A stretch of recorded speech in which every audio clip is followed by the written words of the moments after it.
Have you ever felt the woods watching you? Have you ever stood at the edge of the trees and felt something pulling you closer? Tonight I'm going to tell you a story that still haunts my dreams. A story about a summer night, a dare, and the mistake that cost us one of our own. If you think you're brave enough to listen, stay with me until the end.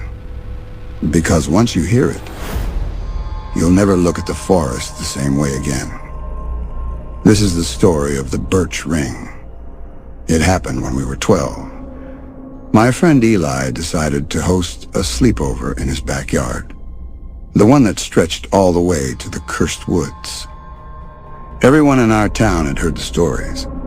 Strange disappearances, whispers after dark, shadows that moved when nothing else did. But when you're 12, stories are just that, stories. We didn't believe. Not really. That night was heavy and warm, crickets chirping loud enough to drown out our nerves.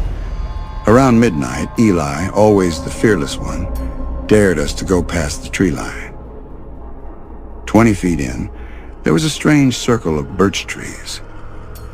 In daylight, it was easy to miss.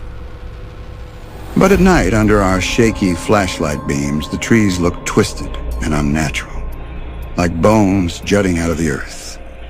We stood inside the ring, pretending we weren't scared. It was dead silent. No insects, no breeze. Only our shallow breathing filled the air. What if we're summoning ghosts? Eli joked, trying to break the tension. His laugh was thin, nervous. And then our flashlights flickered and went out. All at once. We were plunged into thick, suffocating darkness. Somewhere behind us, we heard a snap, a twig breaking. We froze, calling each other's names, trying to act brave. But no one moved. We were trapped by fear. When the lights finally sputtered back to life, Eli was gone. We searched the woods for hours, screaming his name, our voices raw. We ran back to his house, breathless and terrified.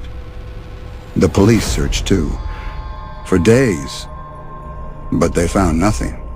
Nothing. Until a week later. In the exact center of the birch ring, they found Eli's shoes, neatly placed. No footprints leading away. Just his shoes, like he had been swallowed whole. The woods grew darker after that, thicker, hungrier. We don't talk about Eli much anymore. But sometimes, just as the sun dips and the air turns heavy, Lucas tells me he can hear Eli's voice, calling him, whispering from deep within the trees. None of us go near the woods now. Not anymore. And if you ever find yourself standing at the edge of trees, if you ever hear someone calling your name from the darkness, don't answer.